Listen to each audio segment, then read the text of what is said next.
Gawin natin tong sasakyan na to from this to this.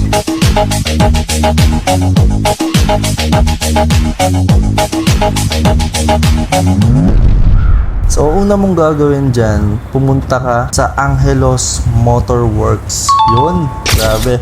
Big shoutout po dito sa paggawa ng sasakyan na to. Hindi, makikita niyan dito sa mapa, sa bandang dito. Kahit saan naman dyan guys, pwede kayo, saan ba? Saan ba yung isa pa? Dito, pwede kayo dyan, pwede kayo kay Nigel. Basta sa paggawa ng sasakyan, pwede kayo dyan. So yun na, magsimula na tayo. So, ita-transform natin tong sasakyan na to sa isang napakagandang design ng sasakyan. Yan. Pasok natin yan sa garahe. Itong sasakyan na to, libre lang to. Nakuha ko lang din to dyan sa mga daan-daan. Dito na tayo. Simulan na natin ang kanyang restoration.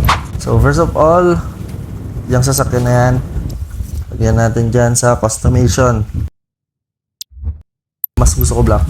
Pero meron ako na itong ganitong paint. Pero hoping pa, still manifesting pa na magkaroon tayo ng magandang sasakyan para may apply natin itong mga ganitong kulay. So dito na tayo sa black. And sa decals naman. So pwede kayo mamili dyan guys, bibili nyo lang. So ako kasi meron ako napili. So ito ang akin napili. Yan. Marami pang ibang design dyan guys. Yan. Kayo nang bahala dyan. Babayaran nyo naman yan eh. So, ito yung napili ko.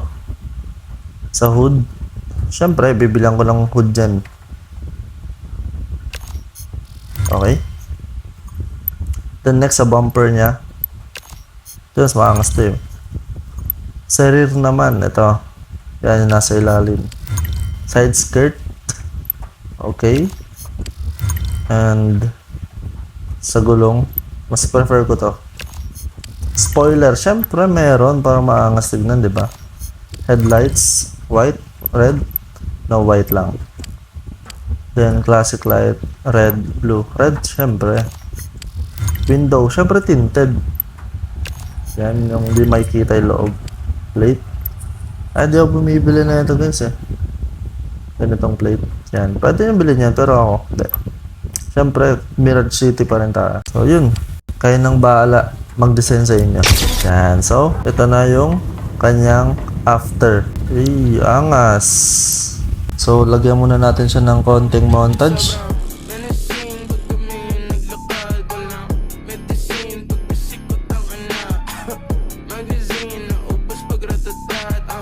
Yun. Pwede na. Ngayon, labas na natin siya guys. So ngayon, yun nga, inaabot na tayo ng hapon kakapaayos dito. So yun lang guys, maraming salamat sa panonood no. So see you ulit sa next video.